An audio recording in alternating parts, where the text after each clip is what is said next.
Olá, meus irmãos, que a graça e a paz do Senhor Jesus esteja com você. É um privilégio e uma alegria muito grande poder estar mais uma vez aqui com os irmãos para juntos estudarmos mais uma lição. E desta feita vamos estar estudando a revista Conectar Mais Jovens, da editora Betel, que traz por tema Eclesiastes, Sabedoria para Viver e Conviver. E a lição de hoje é a lição de número 11, que tem por título A Morte na Visão de Salomão. O texto de referência está registrado em Eclesiastes, capítulo 1 até o versículo 8, que diz assim o versículo do dia: Há tempo de nascer e tempo de morrer, tempo para plantar e tempo de arrancar o que se plantou. Eclesiastes, capítulo 3, verso 2.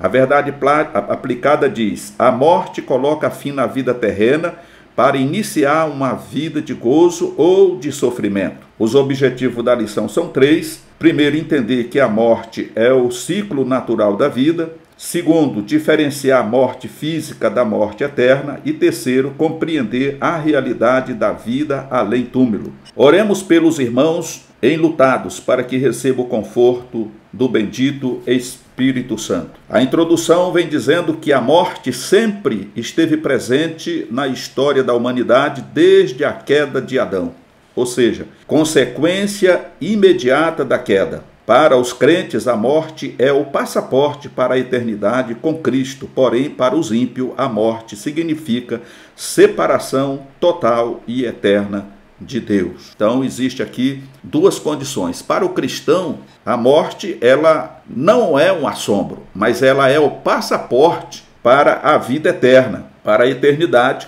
com Cristo. Mas para o ímpio, a morte significa a separação total e eterna de Deus. Então, nós vamos estar estudando esse tema hoje, trazendo esses dois pontos para que os irmãos entendam. Existe o tormento eterno e a morte eterna para aqueles que não têm Cristo, mas existe vida eterna, paz e alegria para aqueles que estão em Cristo.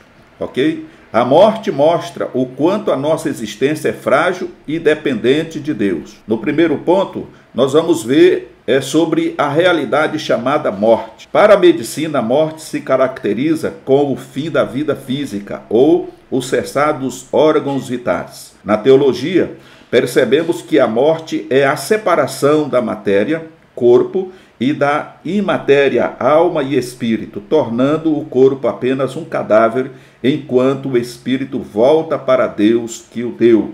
Eclesiastes, capítulo 12, versículo 7. Aqui, conforme o pregador, Salomão, a morte e o pregador, ele vem dizer aqui, lá em Eclesiastes 12, ele diz: percebemos que Salomão, de forma poética, nos mostra a degradação física do homem e o quanto o ser humano se torna debilitado. No versículo 6, vemos a expressão: antes que se quebre a cadeia de prata e despedace o copo de ouro e se despedace o cântaro junto à fonte. A expressão usada de forma poética revela nada mais do que o cessar da vida humana, onde o coração literalmente morre, parando de bombear o sangue às demais partes do corpo. A conclusão de Salomão é dita no verso 7, pois neste momento o espírito volta a Deus, ou seja, só Deus tem o poder para dar a vida e retirá-la quando quiser. Salomão é claro ao dizer que a morte é uma realidade da existência humana, conforme o capítulo 3 e verso 20. Então, o Salomão aqui no caso, ele apresenta a morte, ela é a falência do corpo, de um modo geral. O corpo morre fisicamente, ele acaba, então ele se torna um cadáver. E esse cadáver, automaticamente, para se cumprir o que está escrito, diz que ele vai voltar ao pó, porque do pó ele veio. Mas o espírito, a alma, ou o intelecto, que é a inteligência e a alma, o espírito dessa pessoa, eles vão para Deus que o deu. No entanto, é preciso entender que nesse momento existe dois lugares reservados para essa pessoa, porque existe o homem espiritual. Às vezes as pessoas não entendem e fazem confusão. Muitas pessoas acreditam que a vida é isso apenas que temos, aquilo que você pode visualizar diante do espelho. Então você olha no espelho, você se vê. Então você acha que a tua vida, você é apenas isso. É por isso que muitas vezes as pessoas tiram a própria vida, porque elas imaginam que diante do sofrimento, do que ela está enfrentando, se ela der fim à sua vida, cessa o sofrimento, acaba, porque morreu. E é um engano muito grande, porque quando você parte para essa atitude, né, você toma essa decisão, você só vai estar aumentando o sofrimento. Porque, veja bem, pensa comigo, tudo nessa vida tem começo, meio e fim. Tudo na vida tem começo, meio e fim. O sofrimento, a dor, as enfermidades, tudo tem começo, meio e fim. Então, por pior que seja a dor, por pior que seja a frustração, por pior que seja o sofrimento, ele tem começo, ele vai ter um meio e ele vai ter um fim. Isso quer dizer que se você se firmar no posicionamento, tomar uma posição, uma atitude, aquilo vai passar. Ao passo que se você der fim na sua vida, aquilo que estava ruim vai ficar pior, porque você vai perder o teu corpo, mas o teu espírito, a tua consciência vai estar viva e ativa e vai descer para o local de sofrimento. E o pior de tudo, você não vai ter como retornar para poder mudar de atitude e consertar aquilo que você poderia ter consertado ou ter tido um pouco de paciência e suportar. Então é isso que Salomão está passando para nós. Então, quando você serve a Deus e procura andar nos seus estatutos, guardando os seus mandamentos, observando a sua palavra, ao morrer, você vai para o paraíso. Não é como algumas denominações, algumas linhas de pensamento teológico, diz que você morreu e vai ficar lá no pó da terra, descansando até o dia que vai ressuscitar, não. Você vai para o paraíso, porque foi exatamente o que Jesus falou para aquele ladrão. Jesus não disse, olha, você vai, hoje mesmo, você vai estar comigo no paraíso. Então, Jesus não disse, muito bem, você vai morrer, vai ficar lá no pó da terra e no dia que você ressuscitar, você vai para o paraíso. Não, mas Jesus disse, hoje mesmo você vai estar comigo no paraíso. Então, você saiu do corpo, irmão, irmã, você saiu do corpo, você já sabe para onde vai. Se você teve uma vida com Deus, viveu sinceramente aquilo que você diz que, né, o cristianismo, aquilo que você abraçou, quando você sair do corpo, eu digo sair porque você vai sair do corpo, o espírito, o corpo vai ficar caído, é um envelope que vai voltar para o pó. Você vai ao encontro do Senhor, você vai ao paraíso. Você que brincou de ser crente, que não tem uma vida, né, de seriedade com as coisas de Deus, quando você sair do corpo, você já vai ver o caminho que vai te levar para o abismo. E não tem o que fazer, porque você já não pode voltar mais no corpo. Porque é o Senhor que dá a vida e é o Senhor que tira a vida. Tudo está no controle dele. E você fez a escolha do que você queria. Você escolheu andar no caminho da perdição. Então você não tem como voltar. É por isso que Jesus disse que naquele lugar haveria choro e ranger de dentes. Porque o choro e o ranger de dentes não é pela dor, mas é pelo fato de estar ali e não ter como voltar para reconciliar. Lembre-se do que o rico falou para o pai Abraão. Me envia Lázaro lá para avisar os meus 5 irmãos, porque eu não quero que eles venham para esse lugar de tormento. Porque ele estava sendo atormentado ali. E ele não podia sair de lá, e muito menos o pai Abraão permitiu que Lázaro ressuscitasse e fosse avisar os seus irmãos para que não fosse para aquele lugar. Porque cada um teve a sua oportunidade. Louvado seja o nome do Senhor. Então é isso, né, que o ponto-chave nos mostra. A morte mostra o quanto a nossa existência é frágil e dependente de Deus. Nós dependemos de Deus para viver nesse plano e continuar vivendo no outro plano que Deus preparou por intermédio de Jesus Cristo. No segundo ponto, vem mostrar que sobre a questão da morte na Bíblia Sagrada. A morte, do ponto de vista bíblico, veio como consequência imediata do pecado, segundo o relato escriturístico sobre todos os aspectos que envolvem a morte e a ressurreição. Jesus venceu a morte. ele tem a chave da morte e do inferno. Diante deste acontecimento, todos os que morreram em Cristo ressuscitarão, mostrando também que seremos vencedores diante da morte. Em 1 Coríntios 15, do verso 54 a 56, o apóstolo Paulo nos assevera que o que é mortal se revestirá da imortalidade, e o que é corruptível se revestirá da incorruptibilidade. Não precisamos temer a morte, pois em Cristo somos mais que vencedores. A morte nos separa das pessoas que amamos, contudo nos leva para mais perto de Deus. Então, quando o crente morre, é uma alegria para Deus, pois tem um salmo que diz que é agradável aos olhos de Deus a morte dos seus santos. Por quê? Porque ele sai desse mundo de sofrimento, ele sai do risco de voltarem atrás, de se contaminar com o pecado, para estar com o Senhor agora em glória. Louvado seja o nome do Senhor. E aí nós temos aqui também, já no ponto 2, os tipos de morte. Pela teologia, é possível perceber que a Bíblia fala de dois tipos de morte. A primeira é chamada de morte física, onde existe a separação do corpo e da alma. Existe também a morte espiritual, que é o afastamento total e completo de Deus por toda a eternidade. Então, os irmãos, entendeu? Nesse ponto, aquilo que eu falei a princípio, ele fecha aqui. Existem dois tipos de morte.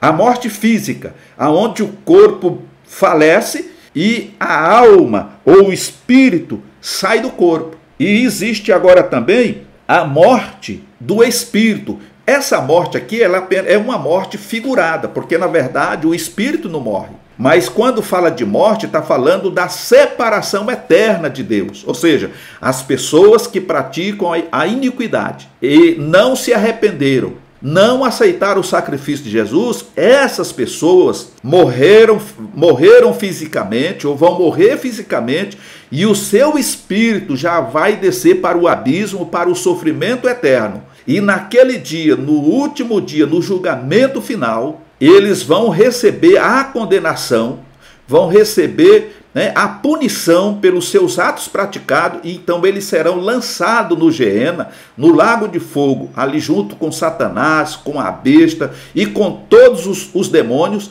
e eles ficarão separados de Deus eternamente e nunca mais. A palavra eterna, eternamente, quer dizer que nunca mais eles vão ter uma outra oportunidade. Inclusive o diabo não tem mais. O diabo, ele sabe que está derrotado, que está condenado e que para ele não tem mais arrependimento e nem misericórdia por parte de Deus, ok? Então, aqui o que acontece? Na morte física, o corpo volta ao pó. Quando Adão pecou no jardim do Éden, Deus disse que a morte seria inevitável sobre a raça humana. No livro de Eclesiastes, encontramos Salomão por diversas vezes utilizando essa expressão, retornar ao pó, coadunando com a ideia encontrada no livro de Gênesis.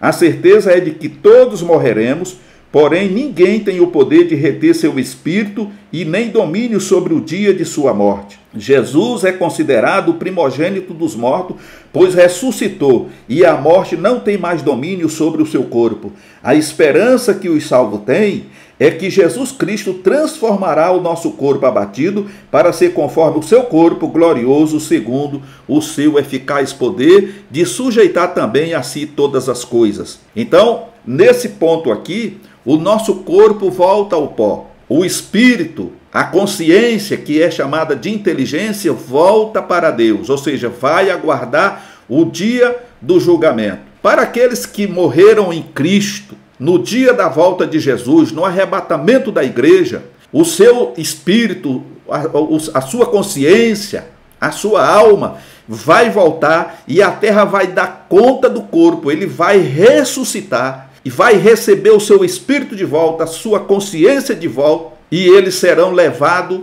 até as nuvens ao encontro do Senhor. E Paulo diz, e os que estiverem vivos nessa ocasião, num abrir e fechar de olhos, eles serão transformados e da mesma forma irão ao encontro do Senhor nos ares e ali passarão pelo tribunal de Cristo. Esse tribunal de Cristo é para receber a recompensa e o galardão pelo que cada um praticou e fez aqui enquanto vivo na terra. Ok, meus irmãos? Enquanto que os outros que morreram na impiedade, esses não vão ressuscitar. Eles vão ressuscitar no último dia para receber de Deus a sentença dos seus atos que eles praticaram aqui. Um outro ponto importante que é bom salientar é que não importa a forma como o cristão viveu na terra no sentido físico. Ele pode ter sido paralítico, aleijado, pode ter tido uma perna decepada, ele pode ter tido diversos tipos de doença. Na ressurreição, ele não vai ressuscitar aleijado na cadeira de roda, com moleta, com câncer ou com qualquer tipo de doença. Por quê? Porque o Senhor vai revestir o que é mortal da imortalidade, o que é corruptível da incorruptibilidade. Ou seja, você vai receber um corpo glorificado. E assim como Jesus é, você será também. Você vai olhar para Jesus e vai observar Jesus e vai olhar para você e vai perceber que você é semelhante a Ele em tudo. Louvado seja o nome do Senhor Jesus. E aí, para concluirmos, está dizendo aqui que nós vemos aqui algumas teorias quanto à morte, no ponto 3, e diz que existe um nome técnico quando estudamos sobre a morte, o qual é tanatologia. Existem muitas outras teorias que versam a respeito da morte, porém, de maneira sucinta e breve falaremos apenas de algumas delas, combatendo-as à luz da palavra de Deus. A primeira é a heresia do sono da alma. Existem pessoas que, por interpretarem mal o texto sagrado, pregam sobre o sono da alma. Os textos paulinos muitas vezes trazem a expressão dormindo, conforme observamos em 1 Coríntios 15, verso 6 e capítulo 11, verso 30. Sabemos muito bem que a expressão dormindo nada mais é do que um eufemismo, um recurso de linguagem que visa amenizar o termo morte. Ressaltamos que tal doutrina é tenazmente combatida nas Escrituras, pois não possui embasamento bíblico. Por esta razão, ela deve ser combatida e ejetada de nosso ensinamento. Pela passagem do rico e Lázaro, vemos o destino que segue aos que morrem. Os principais defensores desta doutrina, sono da alma, são as testemunhas de Jeová e os adventistas do sétimo dia. Então eu falei a princípio que tem pessoas que dizem que quando você morre, a alma e o espírito morrem junto, dormem junto e vão ficar dormindo, e até cita alguns pontos, né, bíblicos, dizendo que lá, né, na sepultura não tem indústria, não tem mais isso, tem aquilo. Irmão, é lógico que quando a pessoa morre, o corpo vai para o pó, ele pode ter sido médico, engenheiro, pode ter sido o que ele for. Tudo que ele foi findou com a morte física. Porém, o espírito, a alma dessa pessoa, ela não vai ficar lá no pó da terra. Ela vai para um destino já preparado para ela, porque ela teve uma vida aqui para preparar a sua viagem e escolher aonde ela queria ficar. Porque isso faz parte do livre-arbítrio. Então, se você é um cristão, automaticamente você está preparando o lugar, ou já preparou o lugar para onde você quer passar a sua eternidade. Com quem você quer passar a eternidade? Aonde você vai passar a sua eternidade? Com Deus ou com Lucifer?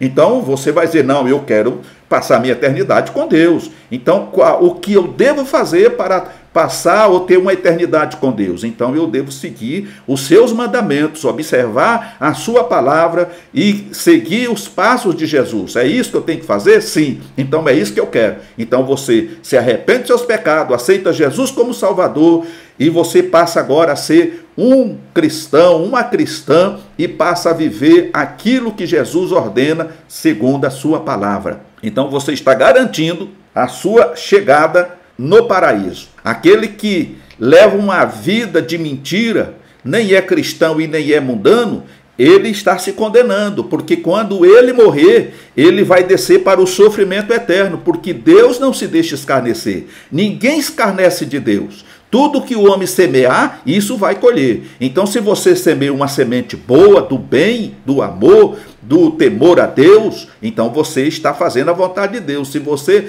finge e engana as pessoas, você não consegue enganar Deus. Então, você vai acabar colhendo o fruto da semente que você plantou. É isso que nós precisamos entender para não cair naquele ponto depois de dizer, ah, se eu soubesse. E esse é um santo que não voga nada por ninguém. Nunca fez milagre. Ok, meu querido irmão? Uma outra doutrina bastante difundida em relação à morte é a reencarnação, que segundo o Espiritismo, ao invés da alma estar no paraíso ou no lugar de sofrimento, né, dependendo da fé, Deus concede inúmeras oportunidades para o espírito se aperfeiçoar em outro corpo. Existem 2 textos bíblicos que refutam a teoria dos espíritas. O primeiro texto está em Lucas 23:43, quando Jesus fala para o ladrão arrependido: hoje mesmo estarás comigo no paraíso. O escritor aos Hebreus diz também que aos homens está ordenado morrer apenas uma vez, vindo depois disso o juízo.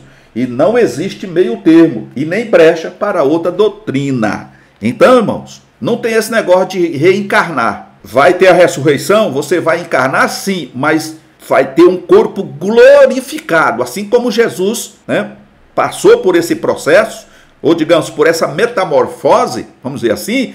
Então, aqueles que morreram em Cristo, Paulo está dizendo, ressuscitarão primeiro. Eles receberão os seus corpos de volta. Não vai precisar eu me encarnar, me tornar um porco, uma galinha, um pombo, um cavalo, um jumento, ou seja lá o que for, como algumas pessoas acreditam nisso, né? Me tornar uma árvore, ou como a igreja, né, católica pregou por muitos anos, dizendo que a gente ia para o purgatório, e lá ia purgar os pecados e depois seguia caminho. Não tem nada disso, irmão. É céu e inferno, inferno e céu. Ou você vai para o céu, ou você vai para o inferno. Ou você vai para o paraíso, ou você desce para o inferno. Inferno, aqui no sentido literal da palavra, não é um inferno que está guardado ainda para aquele último dia. Aqui o inferno, existe traduções para inferno. Inferno é sepultura, Hades é sepultura, Seol é sepultura, inferno é morte. Mas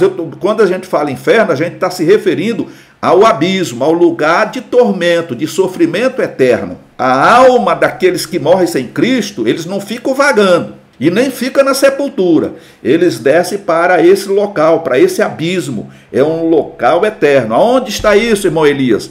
Não sei, mas é para baixo, é em algum lugar. Se é em outro planeta eu também não sei, mas é em algum lugar. É um lugar de sofrimento, é um lugar de treva, é um lugar de escuridão. E as pessoas que estão ali estão gemendo, estão chorando, estão rangendo os dentes. Por quê? Porque eles são conscientes do que poderiam ter feito e não fizeram. E o pior, não tem como sair de lá e tentar arrumar a situação, o que é mais triste. Então, oxalá que você que está participando dessa aula e que até hoje brincou de ser cristão, tome uma atitude. Porque a morte não telefona, não manda WhatsApp, não manda mensagem, nem e-mail. Ela chega no momento em que você menos espera. Ah, mas eu estou bem, eu estou com muita saúde, a minha saúde é boa, eu estou forte, firme. Mas os dias de tua vida na terra estão contados por Deus. Lá no livro de Deus tem o dia do teu nascimento e tem o dia que você vai morrer. Independente se você está numa cama de hospital ou respirando saúde como você está aí.